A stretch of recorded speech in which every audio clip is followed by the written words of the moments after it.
Now, amid the ongoing political crisis in Bangladesh after Sheikh Hasina's ouster, the Prime Minister-led central government has called an all-party meeting to discuss the issue.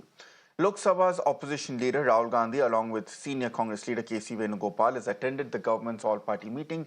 Defence Minister Rajnath Singh, Home Minister Amit Shah and Parliamentary Affairs Minister Kiren Rijiju, along with, of course, Union Minister J.P. Nadda, were also present in the meeting.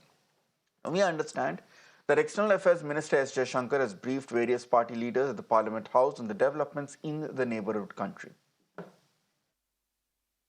It's a very good initiative by the government because when it comes to foreign policy matters, it has to be the national interest that prevails. There's no BJP foreign policy or Congress foreign policy. There is Indian foreign policy and Indian national interest. And that's what's extremely important for us to uphold in the spirit of actually all of us coming together on this. I believe India's interests are very clear. We have to stand with the people of Bangladesh. जो popular एक social media पे चल रहा है कोटा के कारण ये आंदोलन हुआ वगैरह वगैरह उसको दरकिनार करिए। इस आंदोलन की कई परतें हैं जिसमें कोटा एक इशू था। डेमोक्रेसी के जो तत्व होते हैं वो अनमेट थे, अनएड्रेस थे। पिछला चुनाव याद कीजिए। तीसरा एक्सट्रीम फिलॉसफी भी है। चौथा आर्थिक प्रगति की भागीदारी व्यापक नहीं रही। हमारी सरकार इस पर नज़र बनाए हुई होगी, मुझे पूरा यकीन है और उम्मीद है कि अपने स्ट्रैटेजिक इंटरेस्ट में चूंकि एक बहुत बड़ी सीमा लगती है, हमारी पूरी कोशिश होगी कि हमारे बॉर्डर सिक्योर हों, सेफ हों।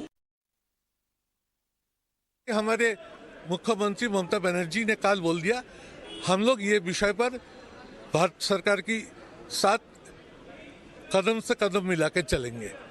कोई विरोध का कोई विषय नहीं है। और दूसरा जो पदक्षेप लिया जाए वो हमारे बंगाल के मुख्यमंत्री ममता बनर्जी को भी अवहित करा जाए। Meanwhile, Congress MP Manish Tiwari gave notice of an adjournment motion in the Lok Sabha to discuss the situation in Bangladesh and its implications on India. Listen in. Sir, today you have given an adjournment motion notice regarding the situation which is being there within Bangladesh. How serious is this for our country as well? Because there is a high alert at the border as well, and even the DG BSF has also visited the borders because there is a tense environment which is being there. Well, the situation in Bangladesh is definitely concerning. It's a grave situation.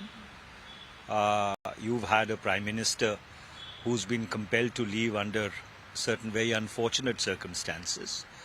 Bangladesh has an important relationship with India, and the events in Bangladesh will reverberate throughout the South Asian and the East Asian region. So therefore, under those circumstances, we do hope that the government would agree to a full discussion on Bangladesh in the House. Now, as several MPs have raised concerns, External Affairs Minister S. Jaishankar will be addressing the Rajya Sabha at 2:30 p.m. today and the Lok Sabha at 3:30 p.m. today regarding the situation in Bangladesh. But we've got more breaking news coming in at this point with regards to the inside track of the all-party meeting that had been called by the centre over the Bangladesh crisis. As we were telling you, the EAM, Mr. S. Jaishankar, has briefed opposition leaders about the crisis, and so to say that Rahul Gandhi, on behalf of the opposition, of which he is the leader, has supported all the measures taken by the government. So to say Rahul Gandhi has also supported India's foreign policy and has raised the fact that the attack on the Hindu minorities in Bangladesh after the fall of Sheikh Hasina's government is a concern.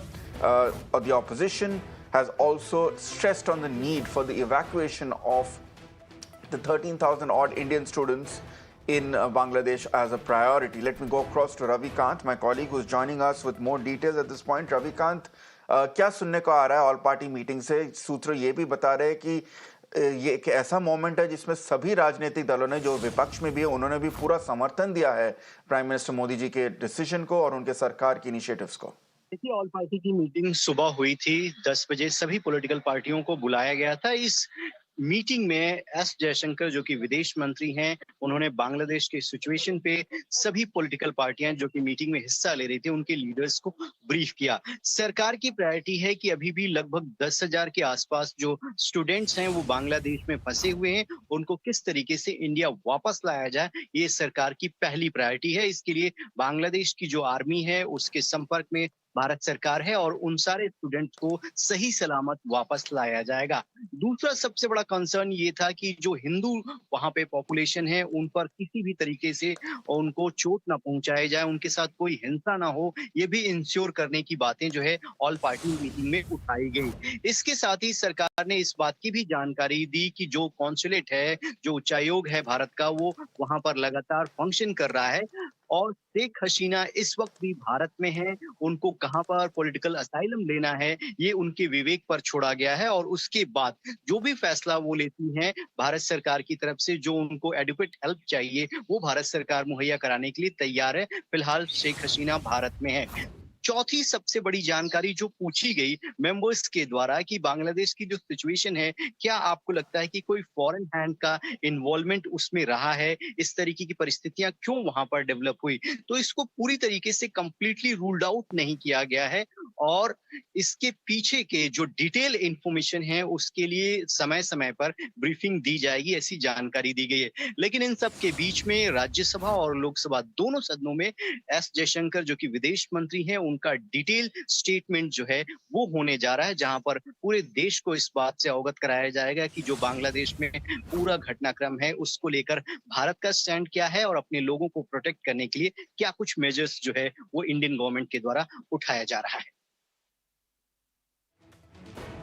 All right, Ravikant, thank you so much for joining us with those details here.